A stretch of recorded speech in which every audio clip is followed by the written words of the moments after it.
What's up, everyone? Welcome back to the channel, where we break down the biggest games in college football. Today, we've got an absolute showdown to talk about. The SEC Week 5 clash between the number 4 Alabama Crimson Tide and the number 1 Georgia Bulldogs. It's Alabama versus Georgia, a primetime thriller on Nick Saban Field at Bryant-Denny Stadium. Let's dive into the action. The stakes couldn't have been higher for Alabama's new head coach, Jalen Milroe, making his SEC debut against none other than Georgia's Kirby Smart. Both teams came in undefeated, sitting at 3-0, but it's this kind of game that can make or break a season. Last year, these two teams faced off in the SEC Championship, where Alabama edged out a 27-24 win.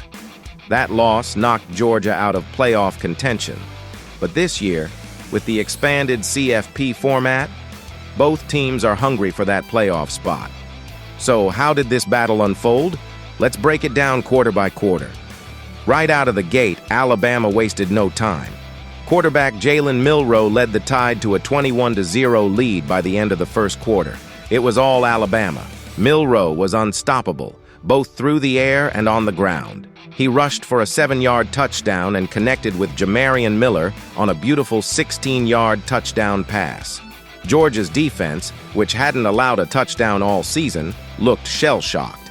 And to top it off, Alabama's Domani Jackson picked off Carson Beck, setting the tone early. As we headed into the second quarter, Georgia finally found some rhythm.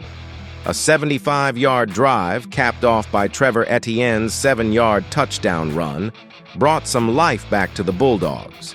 They made it 28-7, but Alabama still had control. Georgia's offense, though, was struggling with penalties, including multiple offensive pass interference calls, which really hurt their momentum.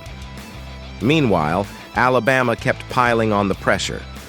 Milroe's leadership was on full display, pushing Alabama's lead to 37 by halftime.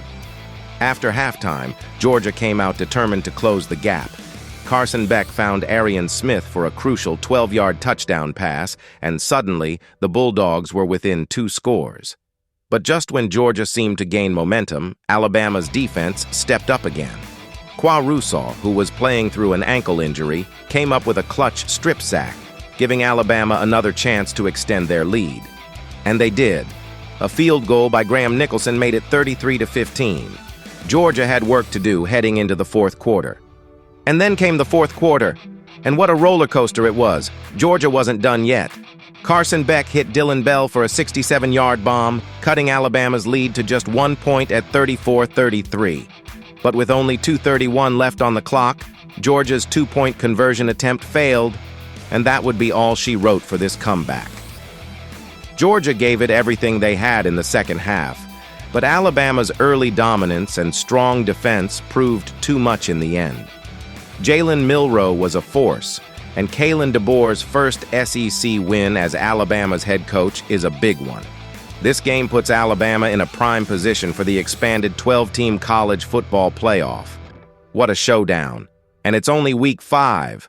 Both of these teams have plenty of football left to play, and we're just getting started this season. Thanks for tuning in, guys. If you enjoyed this breakdown, hit that like button and subscribe for more college football content. Drop your thoughts in the comments. Do you think Alabama can ride this momentum to the playoffs? Until next time, stay tuned for more game analysis right here on the channel.